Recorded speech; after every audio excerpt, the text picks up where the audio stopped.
Quand j'étais bébé, les médecins s'inquiétaient et se demandaient est-ce que j'allais marcher.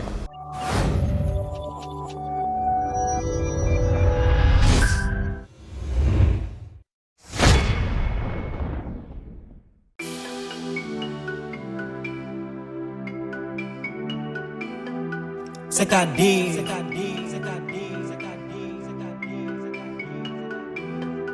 C'est qu'à dire.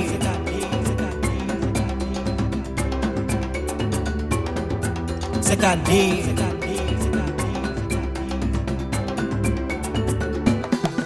C'est qu'à dire. Silence, moteur, action. Ça tourne. C'est qu'à dire.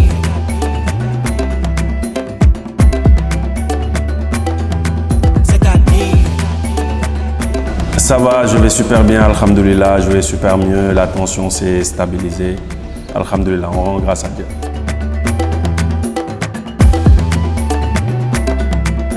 Quand j'étais bébé, les médecins s'inquiétaient et se demandaient est-ce que j'allais marcher. J'ai marché, tu vois. J'ai eu un AVC. Les médecins disaient que j'allais être paralysé du côté gauche, que je risquais d'avoir des difficultés, que la parole allait, voilà, qu'il fallait que mes proches, surtout ma femme et ma petite sœur à qui on disait ça, je les remercie d'ailleurs au passage, qu'il fallait qu'elle soit forte parce que j'allais avoir beaucoup de difficultés, surtout avec le bras gauche, la façon de parler. J'ai parlé, j'ai marché, j'ai même continué à jouer au basket et au football.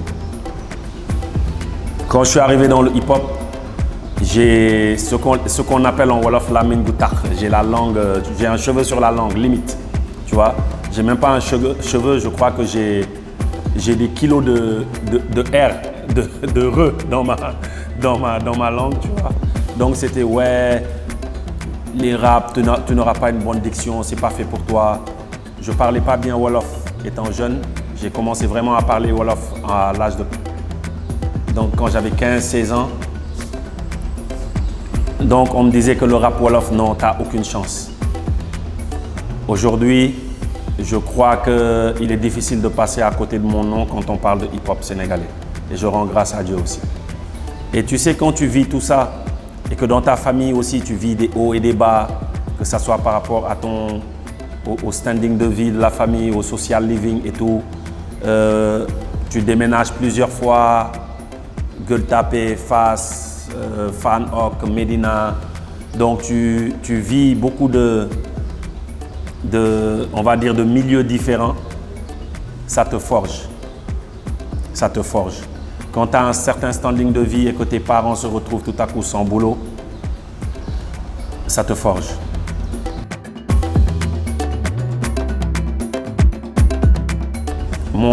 Mon rapport avec Dieu, on va dire, c'est très spirituel. C'est très spirituel. C'est quelqu'un qui est dans tout ce qu'on fait. Dans cette caméra, toi qui es assis, cet ordinateur, cette chaise, on le voit dans tout. Voilà. Tout ça a une provenance. Ça vient des arbres, le fer. Tout a une provenance et tout. Et quand dans Ayatul Kursi, on te dit rien, il n'y a rien qui sort de Allahu la ilaha illahu. Il n'y a rien qui sort de lui. Rien du tout. Au fait, tout est connecté avec lui. Même le moindre atome qui n'est pas visible, il est là, il est partout. Il est en nous, il est hors de nous, il est en haut, en bas, à gauche, à droite. Il est dans tout ce qu'on fait. Donc c'est vraiment un rapport, on va dire j'ose pas dire compagnonnage comme ami, mais c'est très connecté.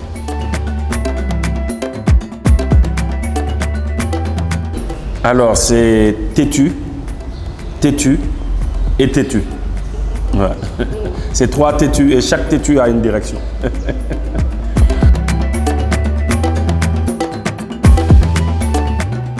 Quand je fais une petite enquête et que je me rends compte que chaque année, les Sénégalais achètent pour 40 milliards de marakis à l'étranger, alors qu'on a des artisans qui sont ici, qui savent faire d'excellentes chaussures. Donc, on les laisse en rade pour aller acheter from ailleurs.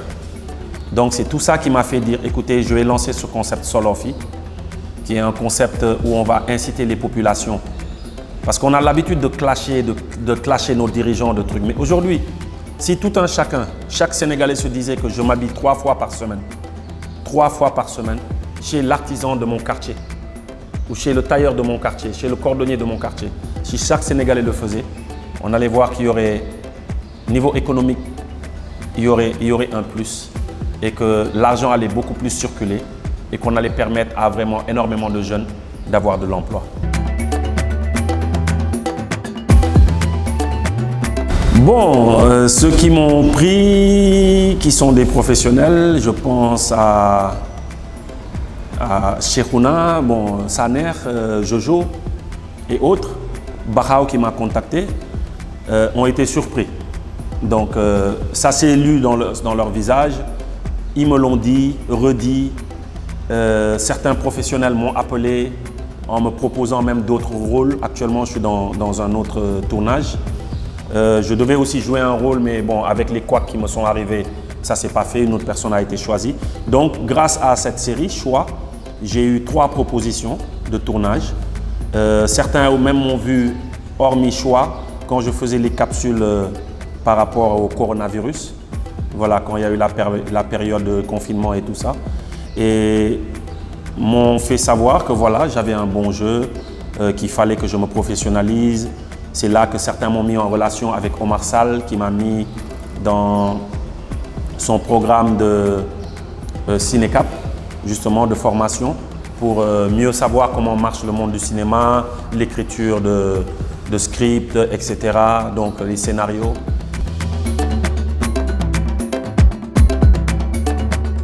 Une fois, ma voiture était en panne. On a pris le taxi avec Lune, un de mes amis. Et on quittait la ville et il me déposait à la maison.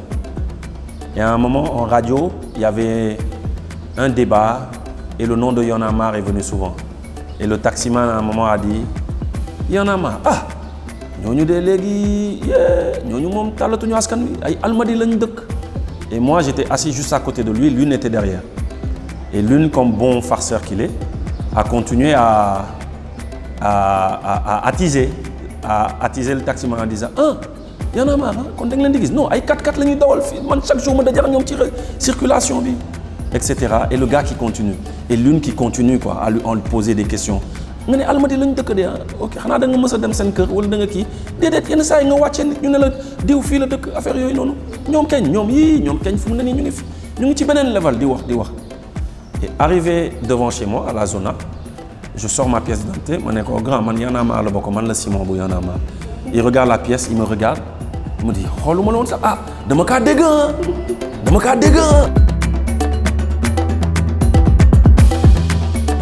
Non, honnêtement, j'ai aucun regret parce que quand même, il faut voir tout ce que ce mouvement a contribué en termes d'éveil des consciences. Beaucoup de gens aujourd'hui ont créé leur mouvement parce que il y a eu Y'en a marre. Ils le disent, beaucoup d'entre eux le disent. Certains même peut-être ne le disent pas haut, mais le disent en scred. Et on voit que voilà, beaucoup de gens aujourd'hui qui s'activent même dans l'activisme ont suivi un peu cet exemple, ce bel exemple du mouvement et continuent à le suivre.